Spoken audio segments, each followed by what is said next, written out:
go. Alright. We live. We back. Welcome, welcome. We're making some pizzas today, tonight, whatever. Whatever time you watch this. Currently it's nighttime. As you can see, it's pitch black outside. We had a very beautiful, stormy, rainy day. So lovely. I love the rain. I mean, it's cold, it's getting chilly. Like, I'm wearing a freaking jacket in my house now. I haven't had to do that in a long time. Really long time. But yeah, so today we're making pizzas. I just painstakingly picked a little bit of time here. So we're going to be making the doughs as well. Oh, I should also, before I frickin' do this, whip out my yeast.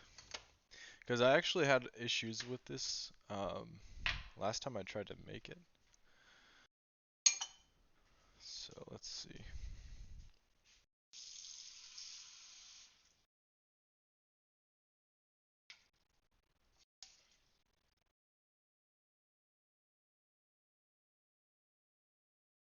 I think the last time I made it, I actually temperature of my water was a little too high. Yeah, that's gonna be way too hot.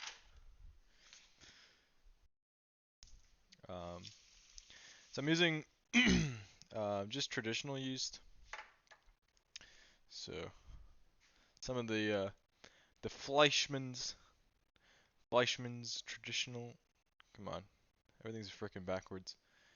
Fleischmann's traditional yeast, pretty straightforward stuff. See, and I'm the type of guy that doesn't measure shit. I don't measure anything. So this is, I don't know, little teeny tiny bowl. I mean, for you guys at home to follow along. Oh, also should have chat. Actually, I think chat should be open. Um,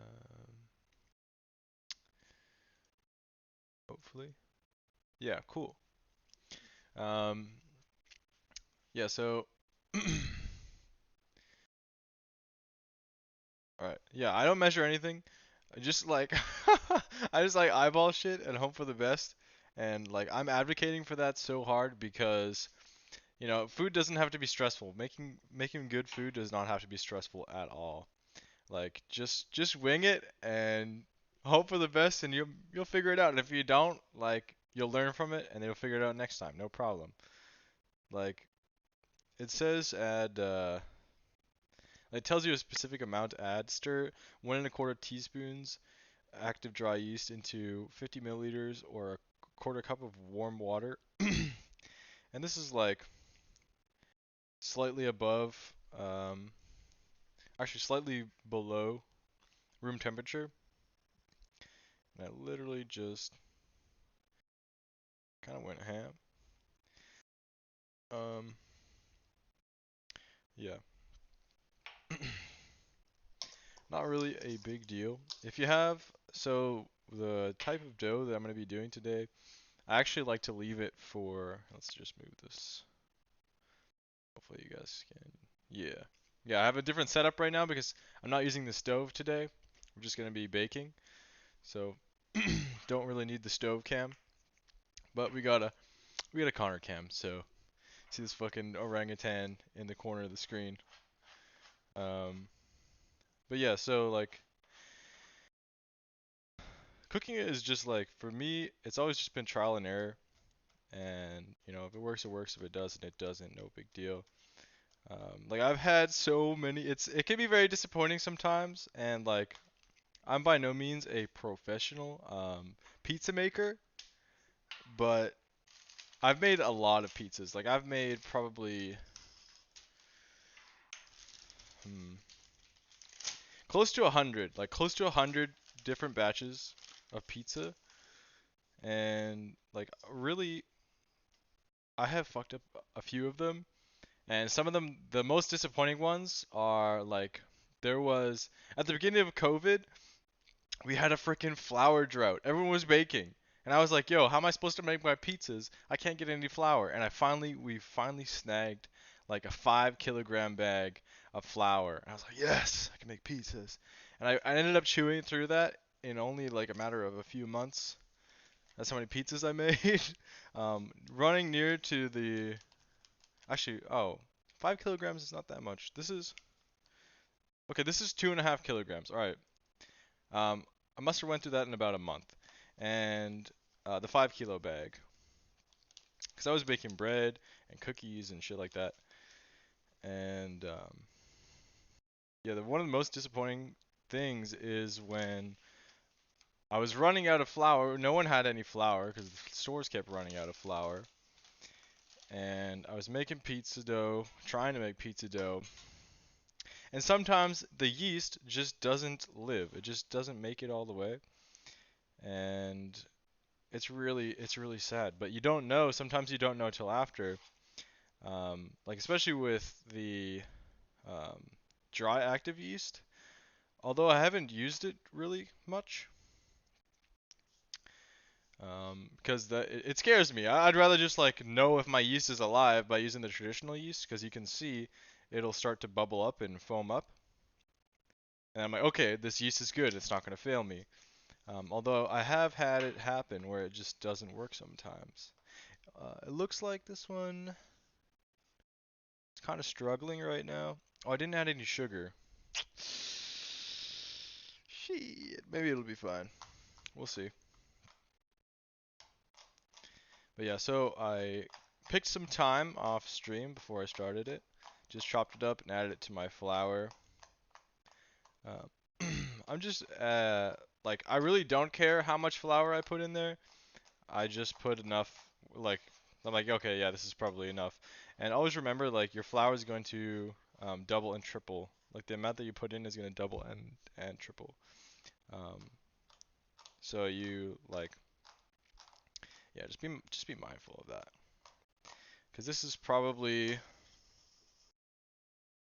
like a cup and a half of flour, I would say, if I had to guess. Um, maybe a little bit more, cup and 3/4. And that'll probably make us like 3 to 4 pizza doughs. Or like 2 to 3 really good sized ones. I've got a bake tray here. This one here. It's about, um, I do have a tape measure. Yo, hold on. I'm gonna get the tape measure. I'll take you guys with me. Alright. Tape measure acquired. I had it just pretty much on my windowsill, just at the ready. Yeah, I bet you it's probably 12 inches. Let's see. 13. Well, yeah. 12 inches. Hold on. That's the best angle here. 12 inches. So we'll be making 12-inch pizzas. So this cup and 3/4 of flour will make, yeah, probably about two and like a tinier, like a not, it's not gonna fit the full 12 third. So we should be able to get two full 12-inch pizzas out of that, which is pretty hype. And like that's plenty, really. I mean, it depends on how many people you're feeding, but should be good. And yeah, I also like to add like herbs and spices, herbs, whatever. I use them interchangeably. Just got some basil, dried basil. It's really nice when it's going into the oven. See, okay, my yeast is looking dead. It's looking dead. I'm hoping that it will wake up, but it might not, and we might be in trouble. We might very well be in trouble, but we'll see. So I did just make a pizza the other day with this same yeast, so yeah. Oh. It's looking like it's coming to the surface. It's really difficult to see on the camera. Let me get a close up. a yeast cam. Um, yeah. So, I mean, it looks to me like it's dead. I'm not gonna lie. Yeasty boys, come on. It might take a little bit. In the meantime, I'm actually gonna prepare another bowl of yeast, yeasty goodness. Hold on, this camera, this is super jank. It's like on a freaking water bottle. Okay, a little bit of a tilt there. Yes, that's pretty sizable tilt. Or this way. Okay.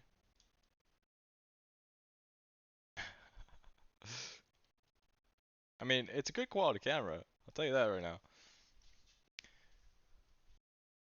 All right, that's not bad.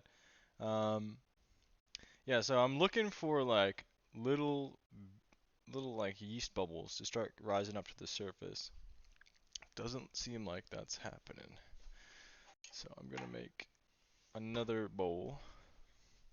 This time I'm actually gonna add sugar to it, cause I forgot to do that. So yeah, I just add like a little bit of, I boiled some water, so just a little bit of boiled water, and then just tap water on top to cool it down. Because if it's too hot for the yeasty boys, they're not gonna make it. So yeah, it's a good idea to dissolve sugar into this. Otherwise, they don't really have a food source in there. You don't need a whole lot, just like a decent pinch. Probably like, yeah, most of it went through my fingers, but I think you guys got the gist.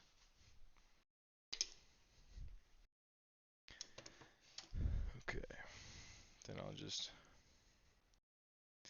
stir it up, get it all nice and dissolved. I'll just chuck some more yeast. I did buy more yeast. It's funny. So my yeast wasn't blooming, and I was like, shit, okay. So then I did 2 bowls, and I got impatient, so I went to the store. By the time I went to the store and bought more yeast, one of them bloomed, but one of them didn't. So I'm not really sure what happened there. Okay. Like that's a lot of yeast, to be honest. But the good thing about the way that I'm doing this is I actually like to let my crust or my pizza dough sit in the fridge for like 2 days at least. This pizza dough, I just kind of spoiled the surprise, kind of. But I have a pizza dough I made a couple days ago, 3 days ago, and um, hopefully that one will still work. So I might have killed it. I put it in the oven to warm it up, and not that I forgot about it, but I think I left it in there a little bit too long. So it might be dead, and we might be just a massive, complete, utter, atrocious pizza making failure. But it should be okay. Alright, and then I just added a little bit of sea salt, probably about a teaspoon, maybe like a half teaspoon actually, of sea salt. And then probably about the same for all the spices, about teaspoon to a half teaspoon. Don't want to go too crazy. I just wanted to have enough in there so you can like taste it. And you can definitely smell it when you're baking it. Ooh, it smells so good. It smells so good. Alright. Yeah, so it appears to me that the left yeast, where I dumped a shit ton of yeast in there, it's working. It's looking good. But this first one, I don't know what happened, but it's just a milky mess. Yeah, doesn't look too hot.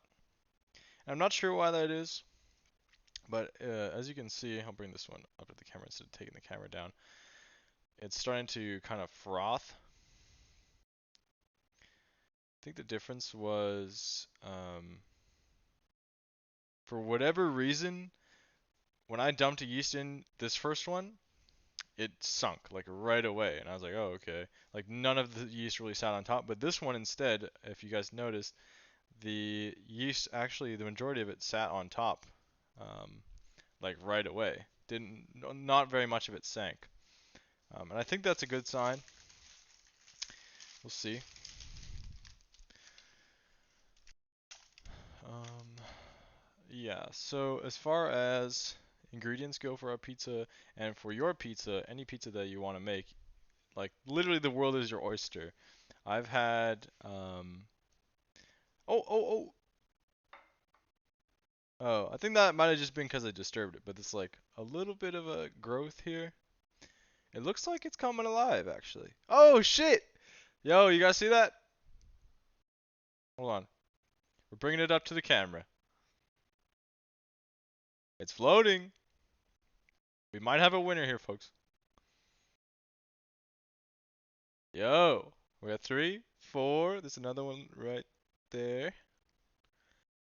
5. Oh, oh, oh. Yo, it's coming. You guys see that? It's like Megadolon surfacing.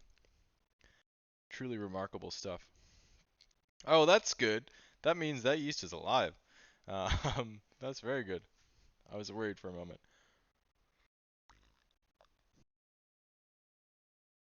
Um, yeah, so for pizzas, like you can literally, like the world is your oyster. You can literally put anything you want. Like I've made a butter chicken pizza.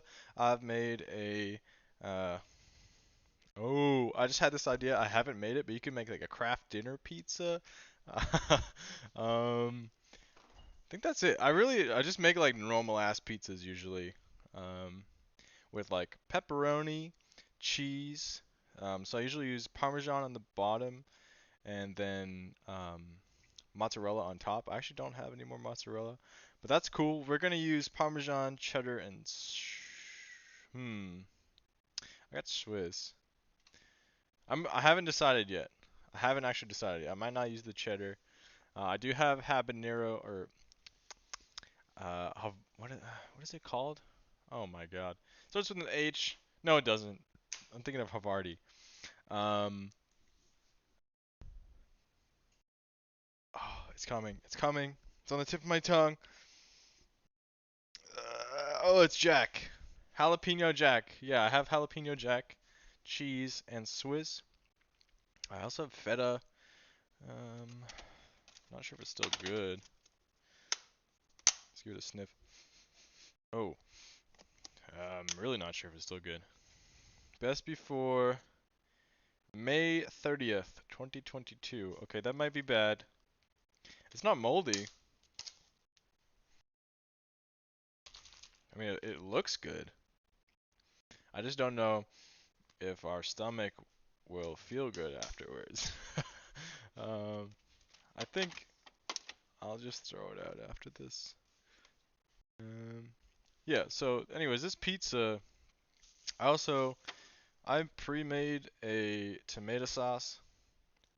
This bad boy in here, this Christmas mug, little snowman on it.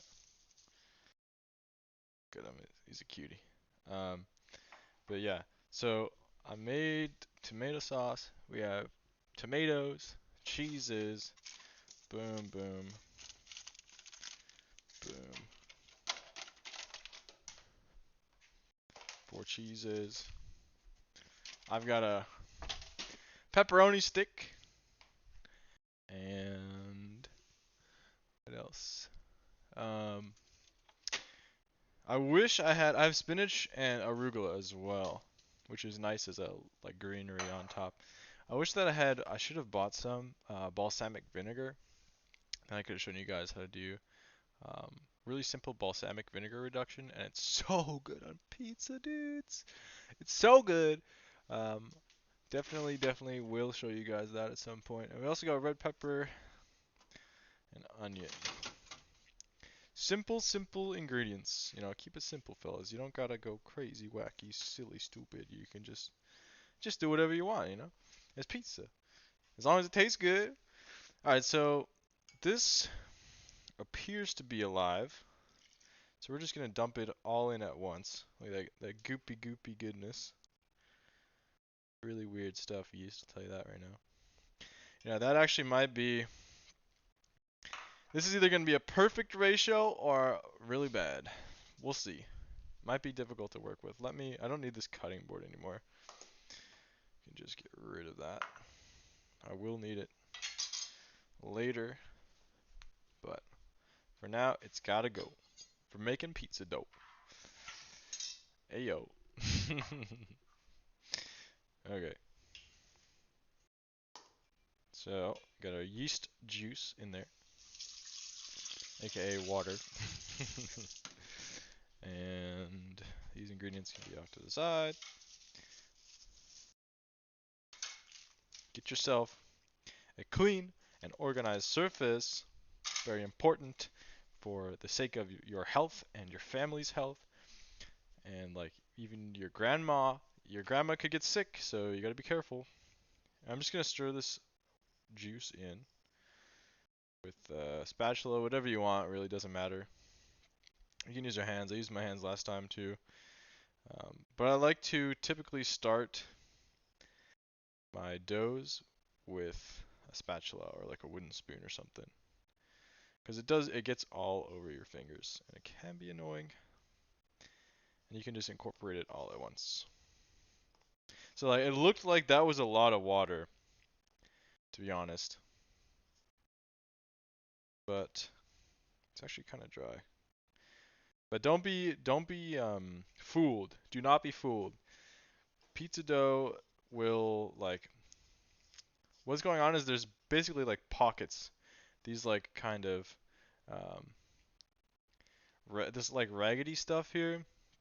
It's really just like pockets of water, um, and it will hydrate the remaining amount um,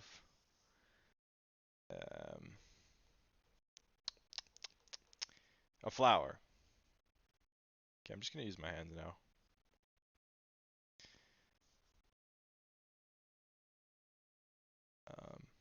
Something that one of my head chefs taught me, one of my culinary masters, I'd like to call him that. He's a legendary man. His name is Warren. Thank you, Warren. Appreciate you, man. The knowledge that you brought me was phenomenal. And one of the things he said or used to say was, um, "Don't worry if you guys get flowers like stuck on your hands or whatever, because flour is actually nature's dough soap." So if you ever get your hands like covered and it's just or like utensils and stuff, if you ever get them covered with stuff with flour, you can literally just add more dry flour and then do this or just rub it off and it'll just come right off. Flour is nature's dough soap. It stuck with me. Very potent advice. Simple yet effective. Okay, so as you can see, we actually have a pretty good single uniform chunk of dough, which is nice.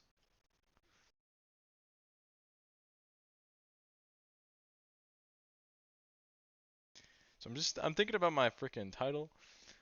Maybe I should make it in all caps. Typically I do everything in all caps. Caps lock. Making pizzas. There we go. Maybe that'll bring more homies in here. Who knows? Who knows? I don't. Do you? Um, it's really odd. It's like I was thinking that like kind of a subtler energy when you just have like uh just lowercase and then like you've got all caps. It's like yo intense energy, kind of like Tyler One and stuff like that. He always used all caps for everything.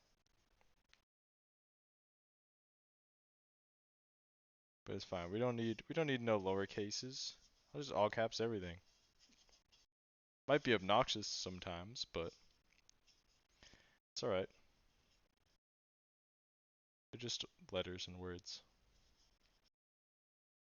Okay, I'm just like trying to get this remainder flour off here, and let's see. Let's see if I can give you guys a good example of nature's dough soap. It's like we got all this sticky, icky flour stuck. Can just like, all right, that's not working. Warren, it's not working. Sometimes you have these like chunks and stuff that are super dried on, and you can like try your best to like just scrape it off. I'm using my thumbnail, but really like it's not that big of a deal because we're gonna be putting our dough back in here afterwards, and it's gonna be oiled. It's gonna be hydrated, and the dough is gonna expand over top of these chunks. And by the time that we pull out that dough, all these like little remnants stuck to the bowl are gonna be they're just gonna come right off. And if they don't, then you just soak it for like, I don't know, 15, 20 minutes. Should be good. Just a bit of a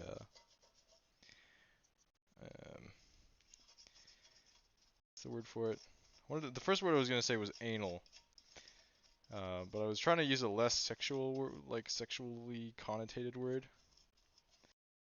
Something like meticulous, like meticulous. I'm a very meticulous person, so sometimes I just kind of get lost in doing these little teeny tiny things. Okay, so now this is the fun part. Is when you get your hands dirty. Well, I mean maybe your armpits sweaty more than their hands dirty because it's just flour. It's not really dirty. Um, but yeah, you got to give this some real elbow grease for like 10 minutes.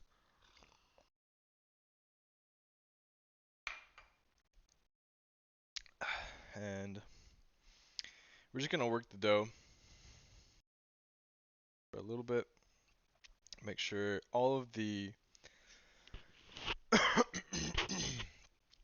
all of the flour is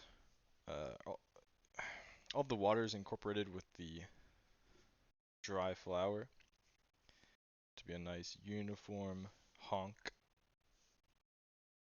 Like all these chunks and stuff. Let's just. All right, that was a little too aggressive. Some of it went off the table, countertop. Same thing, depending on maybe where you're from or where your head is at. But yeah, so I'm just gonna just gonna keep working at these chunks. They didn't make the cut. We're just gonna push them off to the side. And you may notice if I got the right amount of water in here, that this dough is gonna become quite wet. That's ideally what we're looking for. I need to open up chat because I am not even looking.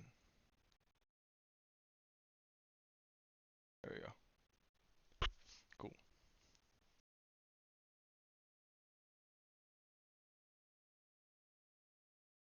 And really like very simple motion. I'm just taking it with both hands, giving it a twist, putting my thumb like kind of near the middle, grabbing it with my other fingers, pulling it over, and you just kind of like pull it, and then put your hand this part of your hand here on the top, and then you pull it back and push it like forward, like down and through, kind of like this. And like I'm kind of bringing this part that I pull over to about the middle. Then I'm like pushing it through, just rolling it through. It becomes fun. It really does. It can be tedious if you do this all day, let me tell you that, but it is fun. And here's an update on our other yeasty boys. There's like a little bit of a yeast film on top. Most of it is sunk. We just have them chilling in the corner. Actually, that's a little too close. I don't want to knock it all over the table. Oh, and by the way, I have my oven preheating to 450 degrees Fahrenheit. You like to have a really hot oven. It's just bake, it's not convection bake, because you don't really want to have the convection fan going. It'll dry out the toppings, which is bake. And yeah, you want to have a really hot heat because that will help um, cook everything in a uniform manner. And pizza ovens need to be really hot. Like a traditional pizza oven, I think it goes up to like 700 degrees Fahrenheit. Don't quote me on that. I might be wrong, but like the stone fire ovens are really, really hot. Definitely close to 700. Okay, so this is getting wetter, but it's not quite there yet. But it is like kind of sticking to the table. That's good. What you want is like, at least the way that I've been doing pizzas, because there are other ways, and I can talk about those in a moment. But the way that I do pizzas, and what I'm looking for when I'm making a dough and kneading a dough, is to have it be kind of sticky, but it's not like, stretching, pulling off your finger. It's just like, okay, I feel that it's kind of tacky. I think that's the word for it. And we're just going to be doing this until the dough becomes smooth. Because what we're doing basically is, you can think of dough kind of like bubble gum, and like the longer you chew bubble gum, the harder it becomes to chew. It becomes more and more dense. And that's because every time we make this motion, every time we chew, the fibers inside of here that are being stretched and elongated like strings, um, they're coming together and compressing and like forming solid connections. So every time we knead it, we're stretching and then we're smashing it together, and that makes it more dense. And it comes from the gluten actually. Gluten is what is the protein that forms those strands and makes the connections inside the dough. And a good way to, I guess, counteract that is, or at least like lessen that, and this is why you'll have um, baking pastry, like pastries, be so tender and flaky. It's because they use a lot of fat. So fats actually um, cut through or they disallow the gluten from forming bonds. But we didn't put any oil. Sometimes I do actually put olive oil in here, and we will actually be doing that. Um, and I'll show you guys how you can add oil or things like water. You can also add extra flour to your doughs, but um, that's not going to be necessary for us. Lucky, lucky. Although I have been struggling to get the right water content, because you actually do want it to be a pretty wet dough. And I'll show you guys how you can just really simply add water into your dough that you've already started kneading, because it can be annoying sometimes, but trust me, it is possible. And same with the oil. You can add oil after as well. That also can be annoying, but it can be done. I'll show you guys how to do that. Very simple. It's just like it can make it very slippery. And adding water afterwards as well, it makes it very tacky and slippery as well. It can be weird to work with. Like I just had a flashback of me like trying to add water or oil to my dough that I've been kneading for a while, and like slapping it into this freaking wet bowl, this this watery bowl of yeast. Just gonna move that off to the side just in case. Yeah, the dough's actually coming together nicely. But we're still seeing, as you can see, there's still some tears here and here, just all around. But it's quite smooth. And there are other techniques that you can use as well to knead your dough and stretch it out. Because just think of it this way, like all we're doing is stretching the dough. We're stretching the dough, the strands of the gluten to try and um, strengthen the bonds. And basically what I'm doing here, this is another technique that you can do to knead your dough, is I've got my dough ball and you can grab it like this, just kind of with these fingers here, and take both your hands. As you can see, when I let that go, it's kind of difficult. I'm gonna move my screen over a little bit. So yeah, as you can see, kind of droops over where my fingers were, like that, right here. So you're actually just stretching it with the weight of the dough itself, just like that. And the objective is to, while you're doing this and letting the dough kind of stretch itself out, this works a lot better with like heavier doughs, but it still definitely can be done with this dough because this is not a huge ball of dough. I've definitely done it with like big ass balls like that, and it works pretty well. But all we're doing is we're taking these fingers, grabbing the part that drooped, and like pulling and pinching it over, and then moving our hands just all the way around the dough. Kind of like, let's get a underside cam here. It's kind of an awkward angle. Um, but yeah, I'm literally just moving my hands around, tucking, tucking, tucking. And what that is doing is all of this on top is being stretched underneath. And this is a great way to um, quote unquote finish kneading your doughs. So when you're getting close to the end, it's a good idea. Like I like to, when I'm getting close to the end of my kneading process, I like to switch to this technique. Something you have to watch out for is as you do this, you're bringing all this flour, this dough, to the center. Well, you're actually not quite bringing it to the center. You're bringing it around like a kind of a ring around the center. And as you continue to do this, it'll start to, I'll show you, we can actually make this happen. But you have to be careful of this. So as you're like continually making this ring,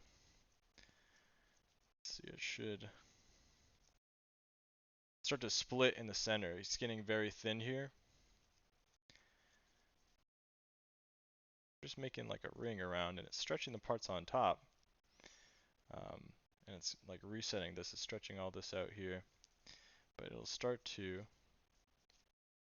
tear on top. And you can avoid that by just going deeper all around.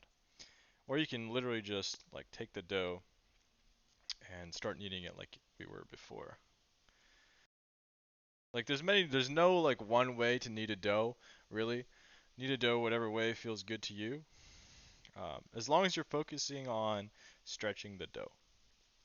And this as well, this is another technique to kind of like ball the dough. This also pulls and stretches on it. And all I'm doing is literally taking these parts of my hands here and going like this. So this hand stays horizontal and this one kind of goes like this. And they're both going in alternate directions. And I'm touching these parts of my hands to make this seal. Just like that. Kind of get a little bit of a weird shape there, but that's how you get nice balls. A nice ball. Um, this is pretty good. I might actually go ahead and knead a little bit more. I'm gonna do this way.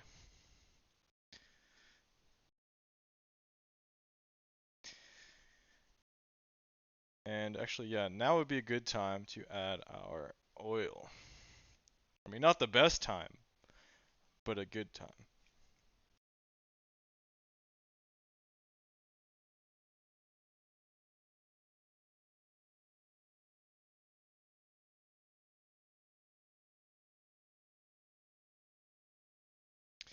Okay, so pretty smooth, as you guys can see. Not too bad. A little bit of tears around here. That's okay, no problem. So to add the oil, really simple.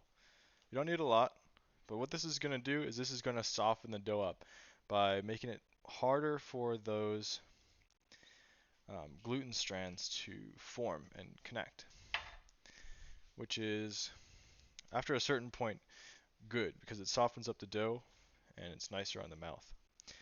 Another great way, so like I've always kind of had a tendency to over knead my dough, and as you can see, like it's not going to enter the dough, it's just kind of sitting on the top. It's totally okay. That's why we pull over and push in. And like it's kind of sliding around right now, and that's what I mean by it can be a bit annoying, a bit obnoxious. But no worries, it'll get in there.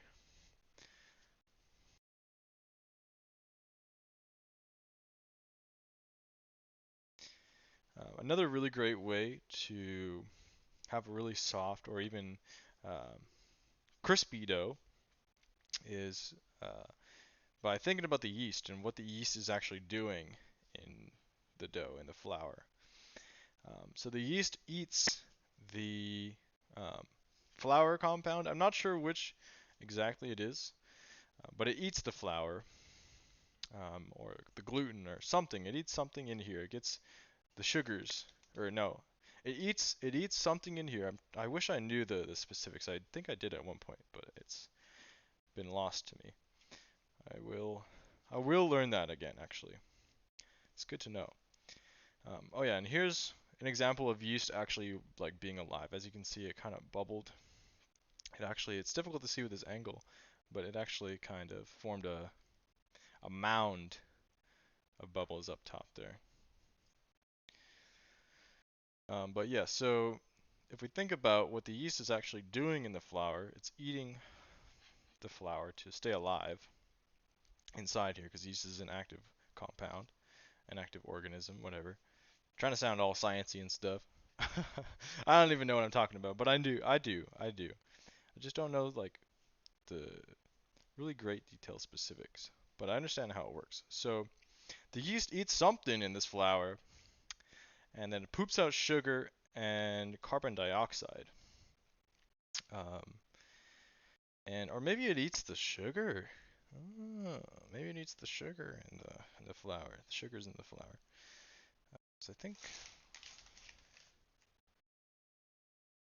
yeah, there's no sugar in the flour. I don't know what I'm talking about, but the yeast eats something in here. All right, and I know that it makes it kind of sweeter, and it poops out carbon dioxide. And what's happening while it does that is as it's like chewing through this dough, and it's making it um, softer. So what I like to do typically is let my dough sit for 2 to 3 days, and the yeast will just be, it'll be in the fridge, and the yeast will just sit in there and eat at the dough and poop out its carbon dioxide and sugars or whatever the hell it does. And I noticed, I actually got these ideas from Adam Ragusa, really, really great pizza maker. He also, there's another dough that another way to make dough that I'll tell you about that he came up with. Um, but yeah, so if you put your dough after you've kneaded it into the fridge 2 to 3 days, yeast will have a feast, and by the time you're ready to go, the crust ends up being more flavorful and also a little bit more crispy. I think it becomes a little bit more hollow, and it's a nice crispy. It's not like a crunchy crispy, like it's just a mellow crisp. It's good stuff, and yeah, it's great. I really like to leave my doughs for a few days at least. Yeah, as you can see, there's many tears now. It's not so smooth. And that's cool. That's totally fine. We will get there. Sometimes it takes a long time Depends on the intensity of which you're kneading, and maybe also your technique. But if you can get a dough ball that looks nice and smooth, then you're winning. Typically, it takes about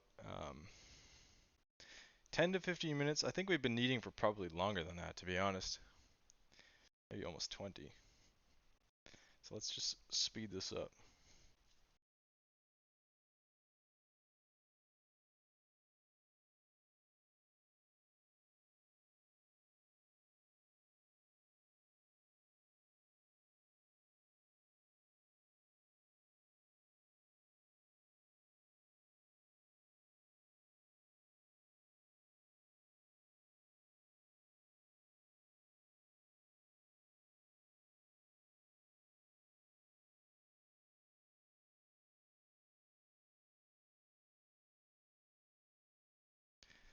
You can kind of think of this like chewing gum again, you know. It really is just like creating layers to strengthen the dough and strengthen the bonds. That brings us this kind of uniformity. I also think that we're getting so many of these cracks like this. Like it's pretty good. That's pretty smooth now. But there's still like a few of these cracks. And I think that is just because my dough isn't quite hydrated enough. Not quite enough water in here. And that's fine. I'll show you guys how to add water real quick. Super simple. So all I do, turn your tap on, quickly slap your hand underneath there, and just rub your dough. And you can kind of just rub it in. It might take a little while, but this is like the cleanest way, in my opinion. Yeah, that dough is looking good actually. So let's just finish it off, make it into a nice ball. Yes, okay.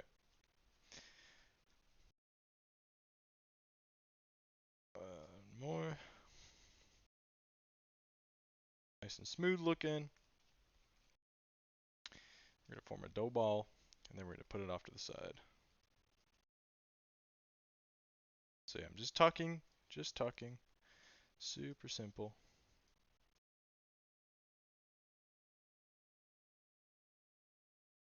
Okay. Like bring it all together, or you can just slap it down and do that kind of technique. Make sure that you're getting a connection there.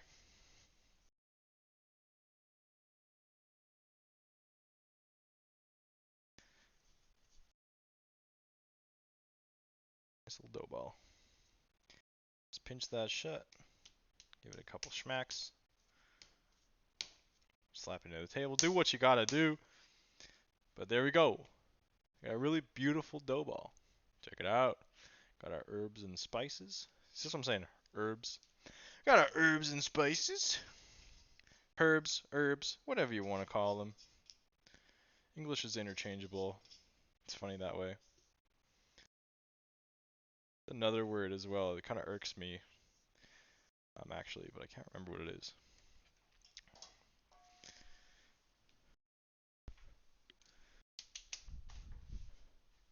That's just my control freak tendency, I guess.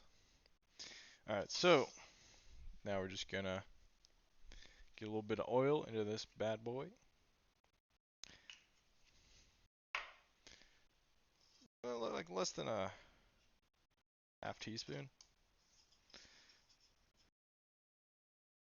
And just rub the oil all over the dough ball. Make sure it's really nicely coated, because that helps stop the oxygen from drying out the skin of the dough. It's great. And since my hand's already oily, I was about to just like wash it off, but we have our pizza pan here. Just gonna oil it up. We don't want very much oil on this pizza pan,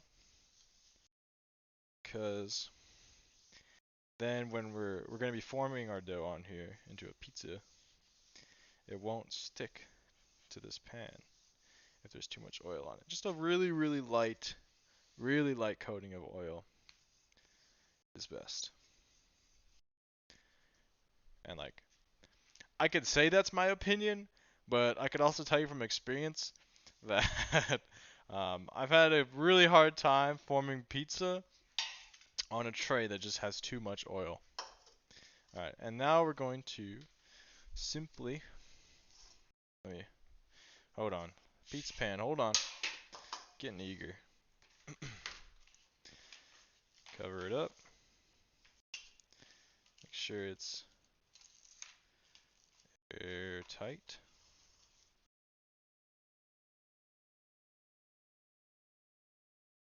And yeah, you can put this in the fridge for 2 to 3 days. I've even had pizza dough up in my fridge for as long as 5 to 6, maybe even 7. And it's still edible. Still totally good. I think the longest I did have it was 7 days. I wanted to see. And that might have been the best one that I had. 5 to 7 is actually kind of nice. So yeah, I'm just gonna put it into the fridge. If you want to eat pizza today, like if you're making pizza along with me, and you want to make your pizza today, then you can just like let that sit out at room temperature or for about like 2 hours. Or what you can do is turn your oven on to low, let it heat up to about like 220 degrees Fahrenheit, and then turn it off, let it sit for, a minute or two, then chuck your dough in there. Make sure it's covered, not only with plastic wrap, but also with a towel, because that will help kind of protect it from the harsh heat. You just want kind of like a warm air to like envelop it and just kind of give it a hug, because if you get too crazy with it, you might have problems, and we might have problems. I'm not sure if this is going to um, rise again. I might have murdered it, and it's also got a bit of a skin on it, but we will see. So I'm gonna just got a little pizza thingy here, bread thingy. It looks good though, nice little dough.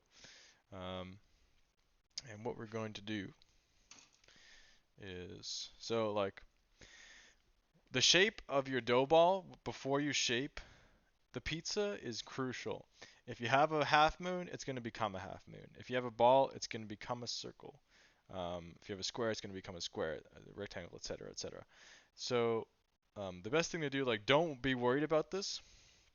But after you've had your dough rising, and like, let's say I did a pretty big ball there, so I had to cut it.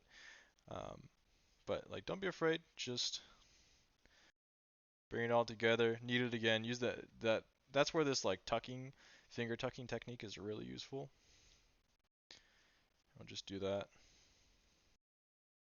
Do be wary, because this can make it tough.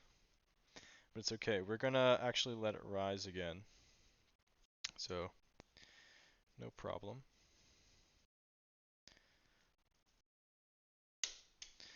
Yeah, hold on. Yeah, I'm just gonna make them into little balls. Nice little dough balls.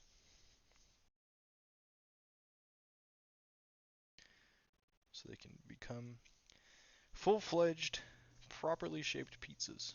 Traditionally shaped pizzas. Proper, that's subjective.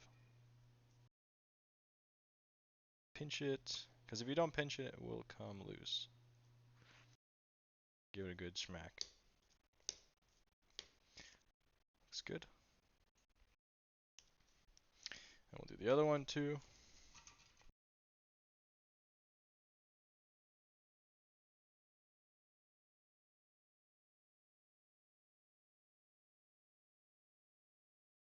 And yeah, I'm just gonna let these sit out covered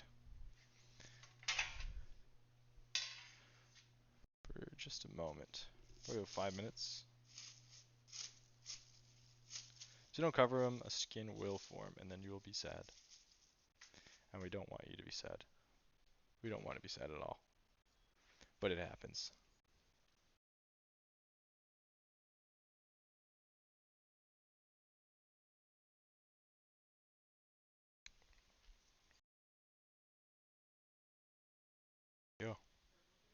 Yeah, it's not a big deal, yo. You can do whatever you want.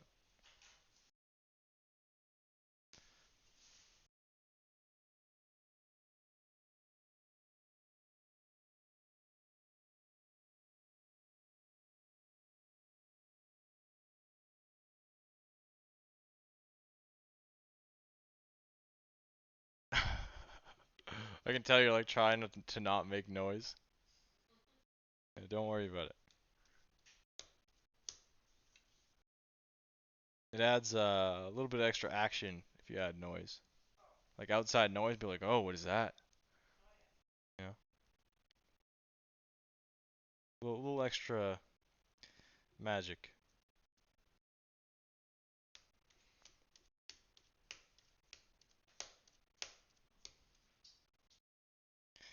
Okay, simple.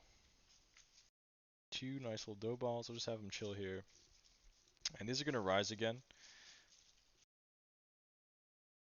so we're gonna let them do that.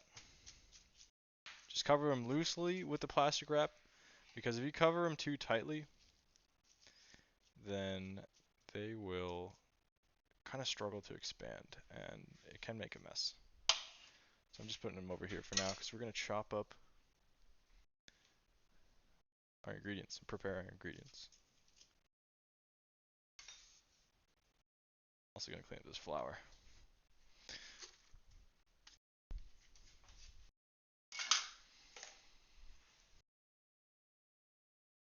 Yeah, so like you can just use whatever you find around your house. Not really a big deal. It's just pizza. Put whatever you want on it. Like we got pepperoni. I mean it's pepperoni stick, but works all the same. Yeah, I don't know if you guys just saw that, but that was a close call. That's what you get for being lazy with a knife.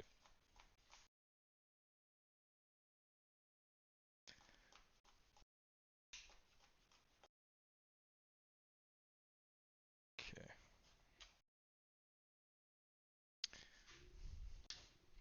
And I like to have like a plate or something where you can put all your stuff off to the side, so you don't have like a disorganized cutting board, because that can be pretty annoying.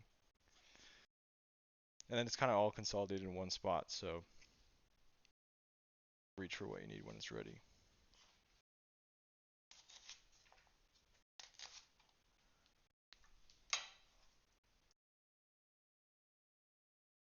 It's all simple, easy stuff. Doesn't have to be too complicated. Remember, like if you fuck it up, whatever. You know, you can always try again. The pizza won't get mad at you. I mean, you might get mad at you, but that's all. Or maybe your hungry guest might get mad at you, but you know, they're just projecting.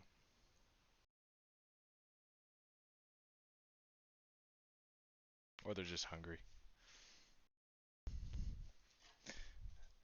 And you know what? It happens.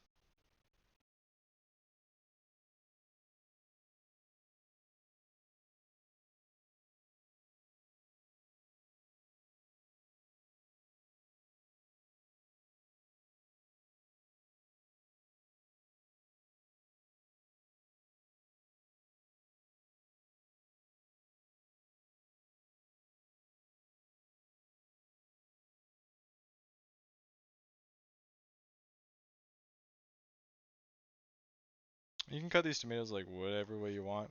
You could do them quartered, halved, slices even. I usually like to do them halved like this, but ended up on being on autopilot a little bit, so we're just gonna do it quartered, no problem.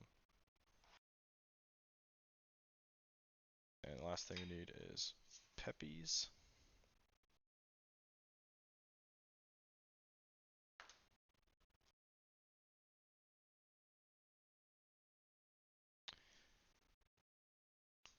Cool. Okay. So yeah, definitely get rid of the pith. Don't need it too much. It becomes kind of bitter.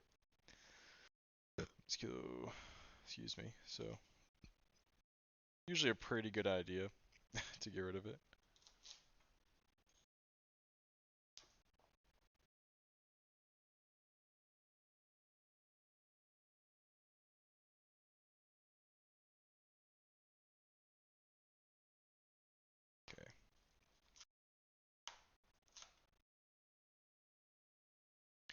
And now as far as like the size of your cuts, totally personal preference. Like I could just leave them this big. It's pretty big to be honest, pretty long. Like you want to think about um, this entering your patrons' mouths. It can be a little obnoxious, so I would like to half them and also eat some.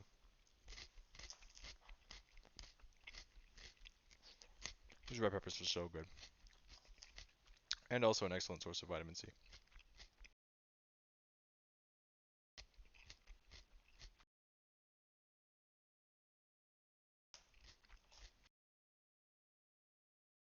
Okay, so we've got our oven preheating at 450 degrees. Pizza dough balls re-rising. They're rising again from the dead. And we can just grate some cheese. So I got Parm, Jack, cheddar, and Swiss. And I probably will just do a mixture. I'm going to keep the Parmesan separate though. So actually, yeah, I'll do the Parmesan first. Oh, almost dropped my freaking stones. Those definitely would have broke my like whetstone zeroing stone out. Just freaking grated my knuckle.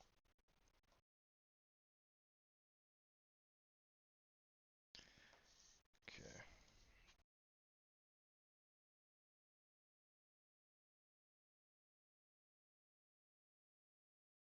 Yeah, this cheese is super dry. Yeah, look at that. Battle scars. I'll use the other grater for the rest of the cheeses.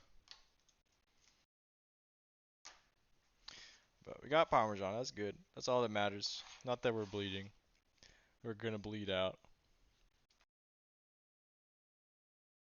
Swiss. Boom. Jack. And maybe a little bit of cheddar.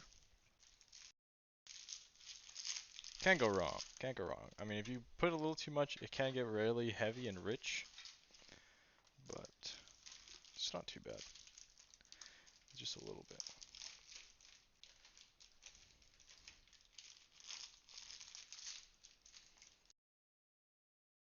Don't be afraid to go like a little crazy on the cheese in general. Because, I mean, it's pizza, you know? Everyone likes cheesy pizza. I mean, some people like to eat just cheese on pizza. That's kind of blasphemous in my opinion, but you know, to each their own. It's like there's so many things, so many good things that you can put on a freaking pizza. Like jalapenos, meat, tomatoes, feta, um, bacon, shit. Put smoked cheeses, that'd be good. Veggies, olives, blah blah blah blah blah. The list goes on. Like there's so much good shit that you can put on pizza. You can literally put anything on there if you wanted. You just have to like, because the pizza itself is just a neutral base. That's why you can have things like a butter chicken pizza or like a dessert pizza, you know? It's just an idea. And you just build off of it.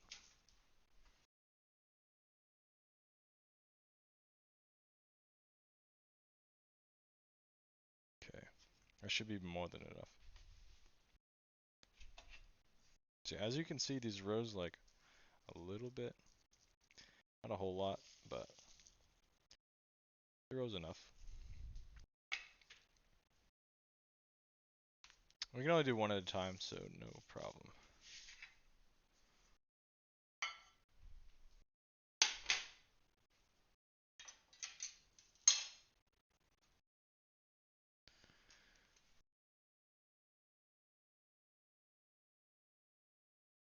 And the easiest way to shape this is kind of start around the middle, and you kind of use your fingertips to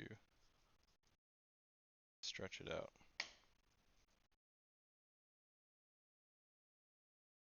just kind of pushing it out to the edges. Now typically, um, you want to, when you're proofing your dough for the first time, just letting it rest, you want to maintain it in that ball shape.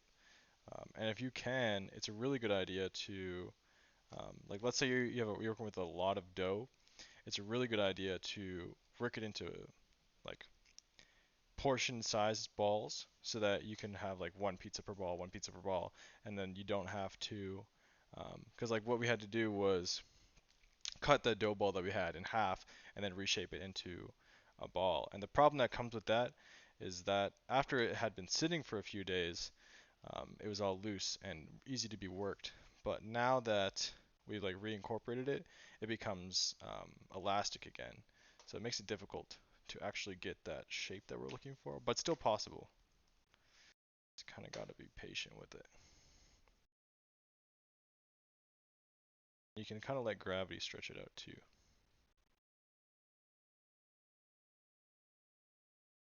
But the best example is definitely when you have that dough that's been sitting for a few days that's already in a ball shape, and you can just it just easily stretches out around the sides because it hasn't been like worked. But that's cool. Any way that you can get it into the pizza shape, you're winning. Doesn't matter.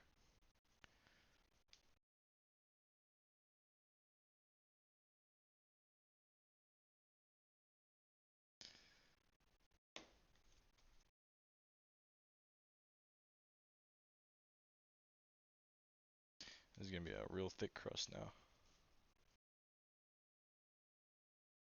Just stretch, stretch, pull, whatever. Whatever you need to do. Just do it.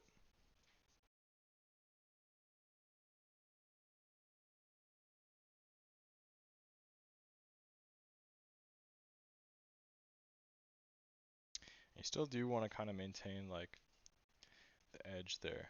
So I'm like kind of pulling and then keeping in mind there's a little bit of extra to work with.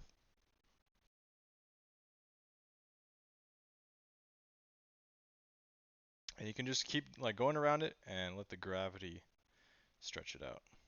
Also pretty good solid technique. As you can see, like we're kind of running into issues since this part here um, was like actually the dried skin part of the pizza.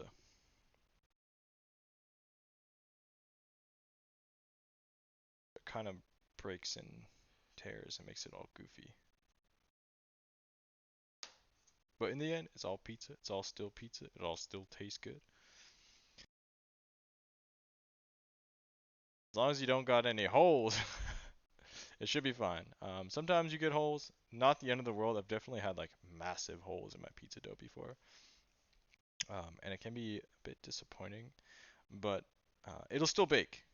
And like, let's say you're forming your pizza dough, like it might even happen with this particular dough. You're forming your pizza dough, stretching it out, and while it's on the pan, a big tear happens. That's okay. Like I wouldn't panic. As long as your pizza's on the tray, that's good. See, like even here, there's a little hole. Kind of hard to see, but there's a little hole here. Totally fine. Not gonna ruin your dough. Not gonna ruin your pizza.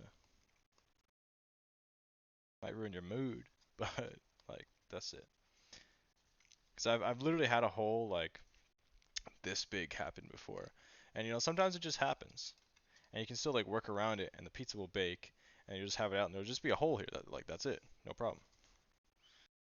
It can become a problem. See, there's another tear.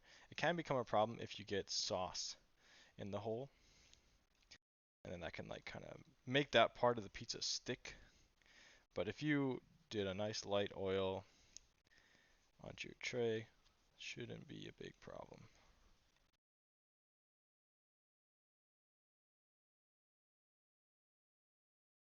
I'm just slowly working it outwards. Takes a while, especially after what we had to do when we like reshaped it. Now, if you run into that where you have to reshape it into balls, if like you can solve this issue if you just let it like sit longer. It's literally just because we didn't let it sit very long. But if you just let it sit for longer, then it'll relax again. So what happens is the gluten strands all tense up together again, so it makes it difficult, and it all comes back together. But if you let it just sit and relax, then it'll just kind of like lay out for you. But like even this, that's pretty good. That's not bad. We got a couple holes, not the end of the world. So now we're just going to sauce it up. So I made this tomato sauce. I'd always recommend making your tomato sauce a couple days beforehand, at least the night before. It tastes way better that way. Yeah, that's great. Um, and all it is, super simple. So you just take, if you got a blender or any way to like blend up your goods, literally just a can of tomatoes, just plain old diced tomatoes. And then I added oregano, basil, rosemary, garlic, chopped garlic that I put in there and then blended in. Um, Olive oil, a good amount, and salt. That's it. And then you blitz it, you blend it, and then taste it and see what it like. Try and ask yourself like, okay, what might this need? Does this need more salt? Does this need more fat? Does this need more? Because the fat brings it all together. It makes it smooth. So it'll taste a lot more watery if you don't. It'll taste a lot water, like very watery if you don't have any fat in here. So I'd always recommend adding olive oil and salt and blah blah blah blah. Put a little bit of pepper as well. Always taste as you go. So yeah, I'd like to just put like a nice little glob in the middle. Trying to not go too crazy on the sauce because it can really sog up your pizza. But this is actually not that much. And just watch out for covering your crust, because if you get sauce on your crust, the crust won't rise as a crust. It'll just kind of, I mean, unless you don't want a crust, that's fine too. Whatever you want to do.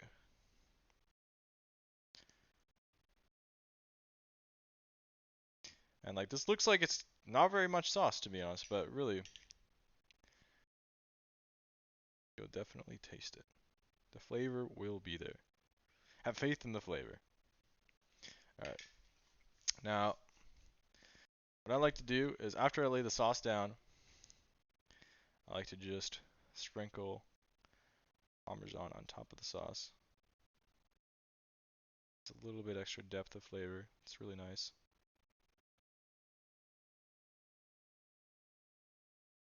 Okay. Then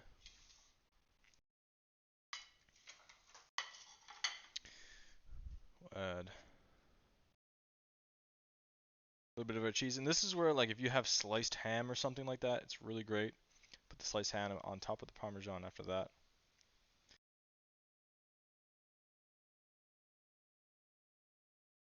We just got pepperoni steak, so whatever. It's all the same. I mean, it's not, but you know what I mean. Like, it all functions the same. You can think of it the same. Whatever you want on here. Like, last time I made this pizza, I put frickin' Bavarian meatloaf. Sliced Bavarian meatloaf on top of the pizza. It's frickin' good. As well as pepperoni.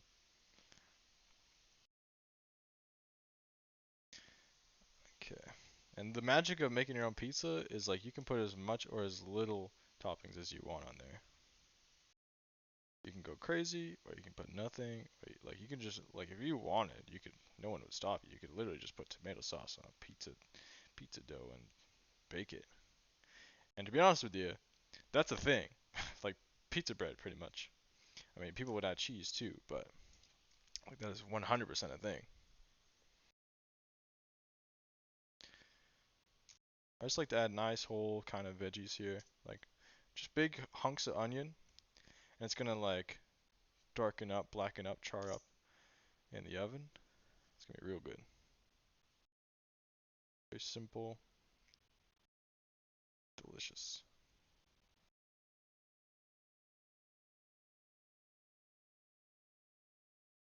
And like also I like to think of like, okay, how am I gonna slice this? And then I place my ingredients on top of it while thinking like that, thinking about that. So now we're just gonna a good layer of cheese, and it'll all kind of like flop down on top of itself.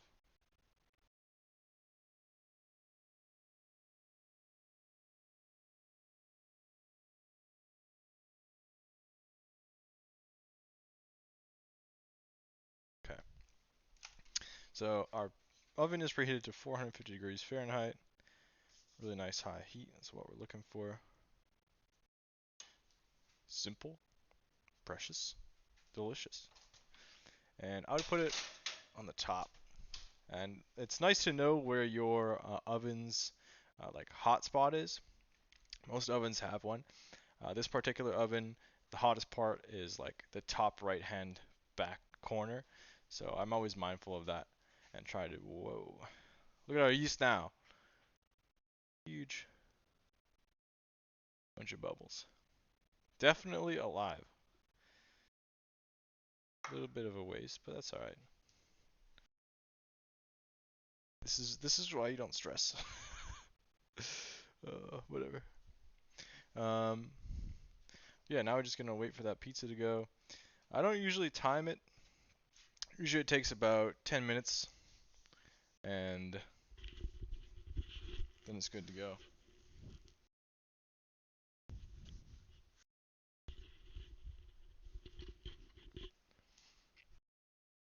Ooh, I forgot to put spinach and greens on top.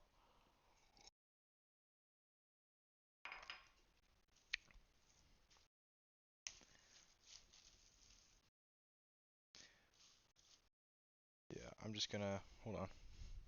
You gotta get the greens on there.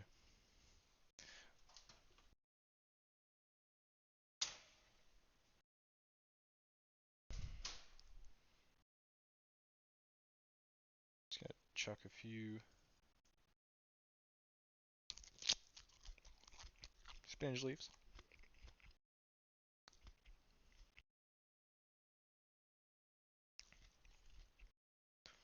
And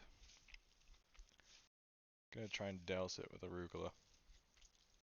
Because it's all, like, these greens are just gonna totally shrivel up. Just kind of char. Pretty nice. So, yeah. A little bit of a salad on top of our pizza. But it's all good. This is all good stuff. You'll see. It'll really shrink. You won't even know it's there. You'll just taste a little bit of that iron that you need, that your body needs to be nourished. You'll feel good later. It'll help it coming out. There's many benefits. Many benefits. Yeah, there's protein in spinach, iron, um, probably also vitamin K. I don't know. I'm not a scientist. I just eat pizza.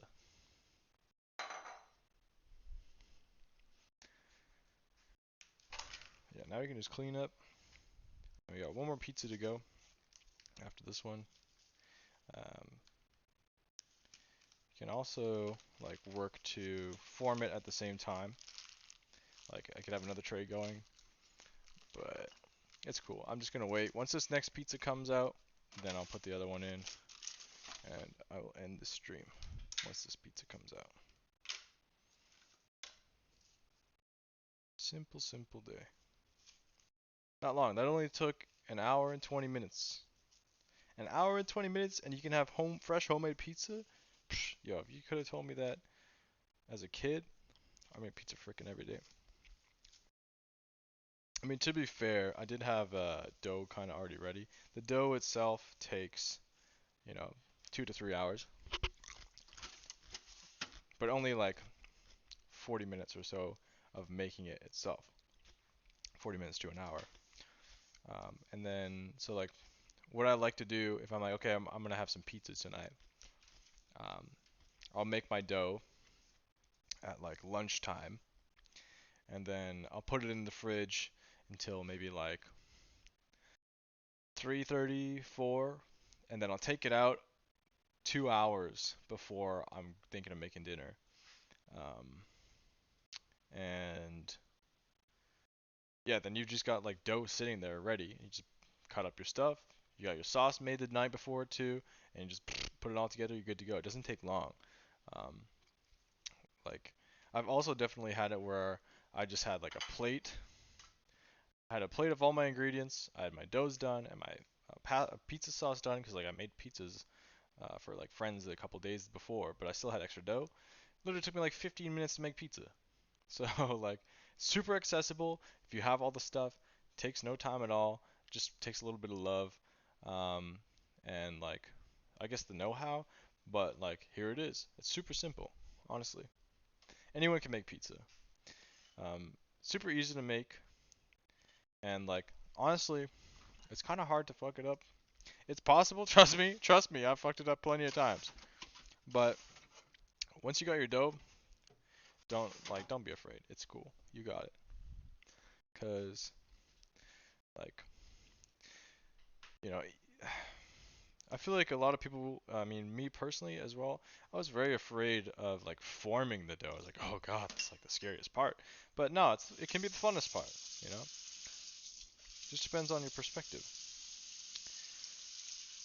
Cause like really, I mean, hey, you mess it up, you rip it a little bit, it's cool. You still got a dough there. You could try and work it and put it on the freaking um, tray and chuck it in the oven after you got all your ingredients on there. Like, it's just dough. You can make it work. You can just bring it all together. Like I've had huge holes, really, really big holes. I'm like, okay, this is pretty much garbage. But you can take like parts of the pizza. Like I literally had one time I had this pizza that was like um, a really, really big and kind of thin. But then I got a huge hole, like maybe this big. Hold on. Maybe like this big of a hole, like massive, massive. Like the pizza was probably like a 16 incher instead of a 12, but a huge freaking hole. And I was like, shit, okay. And what I ended up doing, because it's salvageable, is I just took the parts that were like, so you have your hole here, and there's still dough on either side. You just kind of bring the parts together slowly, and end up making it into like a triangle. But it's cool. It's pizza. You can eat it, can't you? So no problems. No problems. As long as you can still eat it, like you're good to go. Maybe I would not eat it if I dropped my dough on the floor, but I mean, who knows? I might. I might. 5 second rule. Although the dough is sticky, so it might pick up literally everything, and the 5 second rule doesn't really apply to dough. But I mean, if you're hungry, that's all the dough you got. I would do it. I would eat it. I'd be like, fuck it, it's not gonna kill me. Whatever. Hmm. And by the way, all this sauce, 1 can of tomatoes. And yeah, this is pizza sauce, but you can also use it as pasta sauce too. So pizza is just such like a versatile project to start, no matter what. Like, there's so much that you can do. You have leftover anything. Like, I know I'm going on about like butter chicken pizza, but that's literally like all that's coming to my mind. But like, let's say you've got leftover food. Shit, you can have leftover Chinese food. You could just you got some dough too. Chuck it on your freaking pizza. Try to make a Chinese food pizza. You know, get crazy with it. Whatever. It's pizza. It's like the most fun thing, the funnest thing that you can make. I was reluctant to say funnest, but like, it is the funnest thing you can make. It's so simple. It's like working with Play-Doh, you know? Perspective. It does seem daunting, but in the end, you'll realize it's pizza can be a friend. It's a very like almost humbling experience. Kind of grounds you, brings you back to earth. So you're like working with the dough and like the yeast and stuff. It's cool. I really like making pizza. I think you would too. I didn't point at the camera. I think you would too.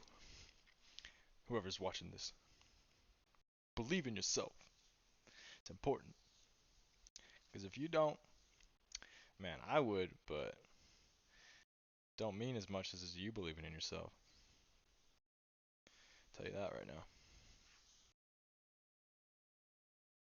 Because like I could believe in you, but if you don't believe in yourself, you're not even gonna hear me believing in you. And that is a sad, sad place to be. Trust me, I have been there. And I still go there sometimes, you know what happens. It's like, shit, man. Shit, I don't want to do this stuff. Shit. Can I even do this? Yes. The answer is yes. It's always yes. I mean, you don't want to be a yes man, but like, you know what I mean. You know what I'm saying. If it's a question of can you or can you not do it, just yes. That's it. Yes, you can. Whether you think you can or you think you can't, it's true. Read that in a locker at work once, and I was like, shit. I'm taking that with me. That is a great quote. I think it's kind of cliche, but at the same time, I had never heard it before seeing it there, and I was like, yes, I like that. Makes a lot of sense. Made me think about it, you know. And that's how you know it's a good quote. If it makes you think about it, it's like, huh, what does that really mean? Like, what's the merit behind that? Um, like my manager at that same job, she was very, very wise. I have a tendency to like be really quick and like stress out because I'm going so goddamn fast. And she's just like, she comes up to me, she's like, Connor, stop. She's like, you're rushing. You don't get anything done. Like you don't get anywhere if you're rushing. Don't rush. And like like at first I was like, what? I'm doing stuff. What do you mean? And like I was like, you know what? Okay, let's just think about this. And I thought about it, and I thought about it for a few days. It's like, what do you mean I'm not getting anything done? Like, look at all these things I'm doing done. And that's how I was thinking. But then after thinking about what she said, and like really sitting on the words, I realized like, shit, like she was right. It's not that I'm not getting anything done. It's that I'm not doing anything good done, you know? And I made it like, and through that, like through being quick and rushing and all this stuff, I'll make more mistakes and I'll set myself back. So in a sense, yeah, I am getting nothing done. And that took me a while to realize. But then I realized, after I realized, I was like, shit, I'm rushing everything I'm doing in my life. Oh my god. It was like a really big smack to the face. And I really appreciate her. I really appreciate people like that. They'll just like stop and say something to you, you know?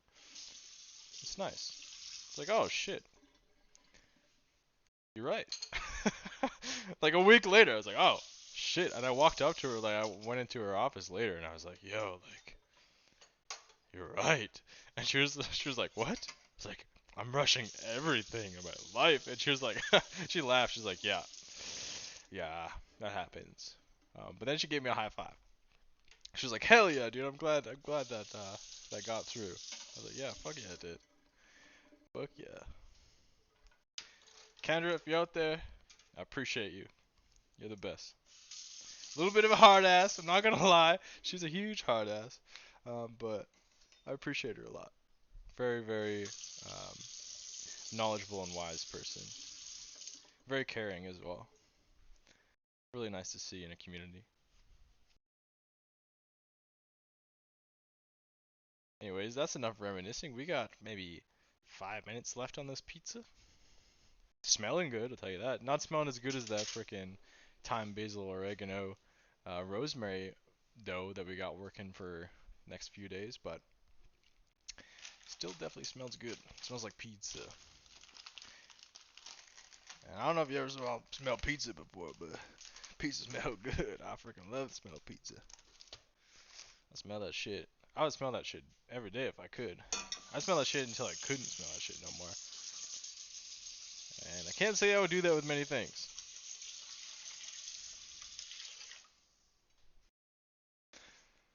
Uh, let's take a peek. Let's take a peek. How's? Ooh, oh, it's bubbling. Shit, might actually be good to go now. Nah, few more minutes. Few more minutes.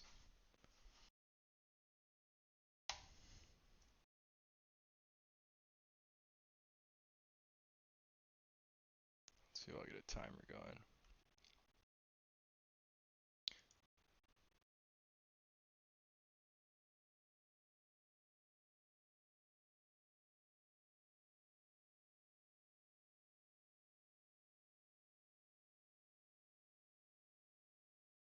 Hmm.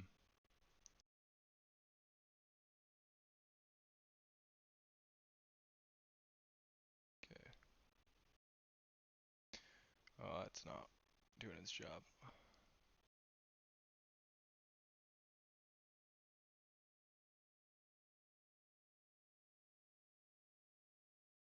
And any questions as well, be sure to send those through to the comments or wherever you'd like to. Live chat, blah blah blah. Always happy to receive comments.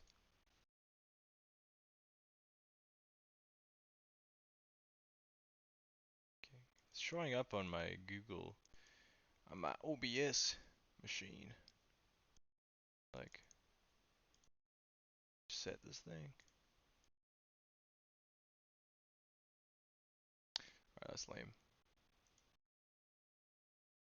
Oh! I deleted it altogether. It's fine. It's fine. There's 3 minutes and 30 seconds left. I'm freaking hungry.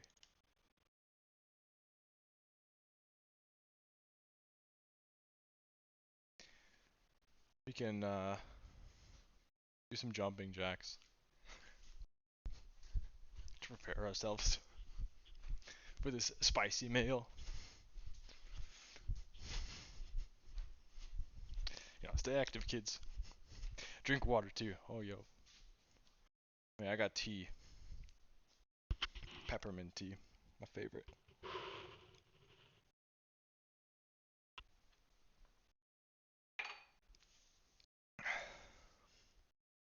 Alright.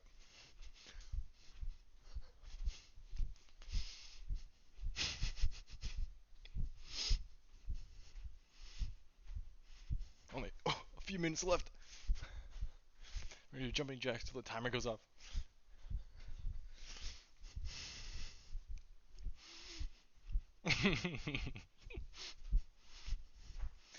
This is an excellent way to stay in shape. If you make pizzas every day, just do jumping jacks until the pizza comes out the oven.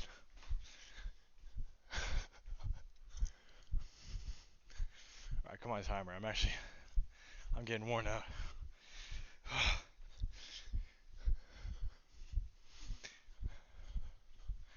Probably about like 60 seconds left. Hopefully 60 seconds left. I don't know if I can last longer than that.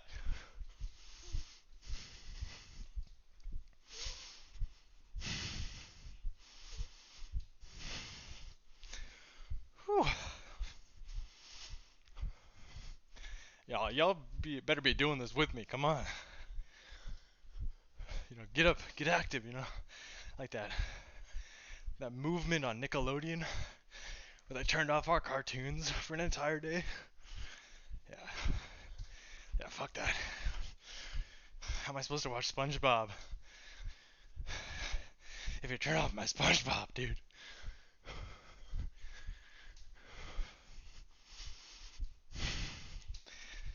It's fine. I always just found another channel.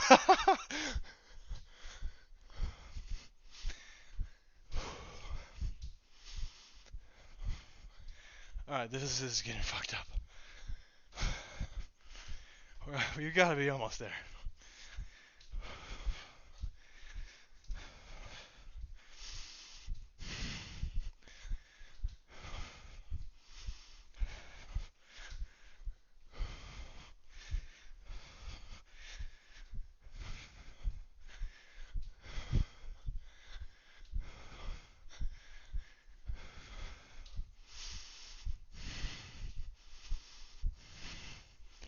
What a weird exercise. But it really moves your whole body. Oh god. Alright. Pizza's gotta be done. Fuck the timer. Wait, the timer ended. It just didn't make a noise. Oh, that's great. I'm glad. Last time I made a noise was super obnoxious. Let's see how she looks. Ooh, that's pretty. Get out.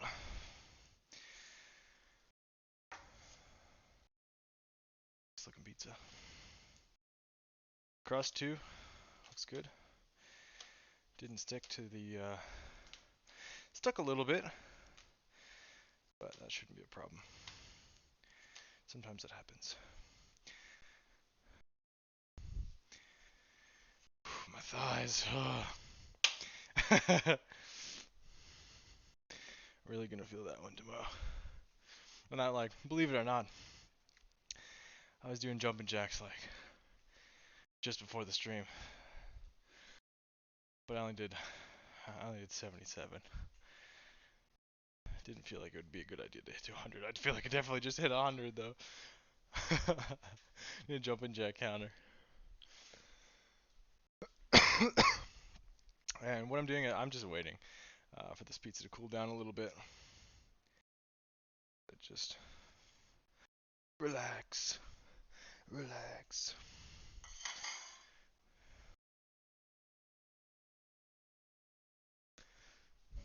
Okay.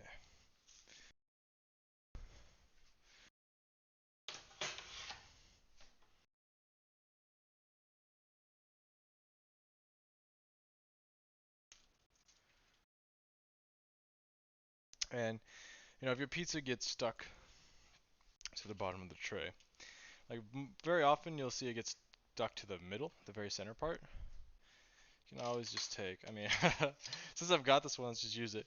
But I got this big ass spatula. Like, this thing is huge. Like, that's my hand. Okay. This is a regular size spatula. So, you know, maybe 3 times the size. But yeah. So if it's ever stuck in the middle, just get a spatula. Boom. You're good to go. Easy freaking breezy.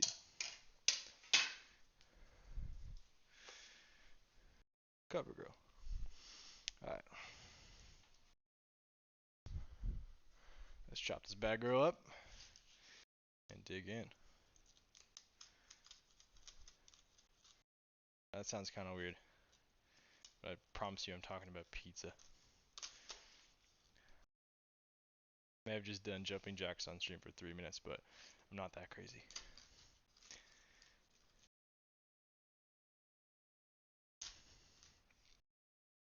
And see, like, there's a hole here in this one, but not really a problem. That part didn't even stick to the bottom of the tray. Pan. Ain't no problem.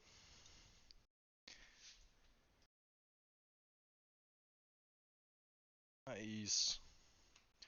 Telling you guys, pizza is easy. Doesn't have to be hard. It also doesn't have to cost $16 for a large pizza. This shit probably costs like total probably less than 5. That's nothing. Profit Pizza Hut and assorted pizza places are making on like Panago. Shit, that shit is expensive, yo. But I get it, you know, it's a business. But hey, a few hours at home, a little bit of elbow grease, passion, ingenuity. You got yourself a $5 pizza. This might burn the roof of my mouth. Should be okay. Okay. Let's get a base cam. Alright. Made it a little too high. Whatever. Cheers, folks. Cheers. And you see, yeah, just like I used to make. Not super browned on the bottom, but there's a little bit of browning. See if any of these have some. Yeah, this one's got a little bit of browning. So you can actually get a lot more browning. Something that I used to do, and it works best if um, you don't have to reshape your crust. So if you don't have to reshape your crust, then the best thing that you can do is actually you oil your pan, you grease it up lightly, and then you put it in the hot oven for 5 minutes or so, about 5 minutes. Then you pull it out and then you shape your pizza on top, and then put it back in the oven. You'll actually get a much better um, crust and browning, and that is a really good way to get a nice crispy bottom for your crust and your pizza. So that's all she wrote. Thank you guys for coming by and watching. Hope you enjoyed the stream and learned something. And I'll see you all when I see you. Very soon, probably.